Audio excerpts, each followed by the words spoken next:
Kejadian yang menimpa Shirley dan Doni ini, ya, Shirley sama DJ Doni diancam sama orang, ini menunjukkan kepanikan yang luar biasa dari para oknum-oknum bangsat, ya.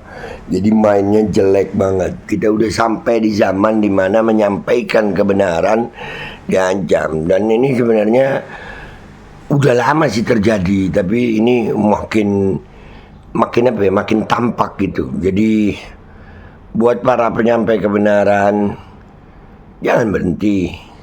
Gue inget satu kalimat dari teman gue yang luar biasa juga pengalaman hidupnya. Preman itu kalau mereka ngancam terus kita takut, makin diinjek kita. Tapi kalau kita ngelawan dan berani, mereka yang takut. Kenapa gue bilang mereka takut? Shirley ini cewek loh, mainnya diancam. Ngancam. Aduh, iya, kita makin diancam, makin berani. Kalau gue pribadi, kalau ada yang ngancam, udah sering sih ya, mau matiin gitu, cepetan mati tanam. Apa takut? Bosen juga hidup di dunia udah gue.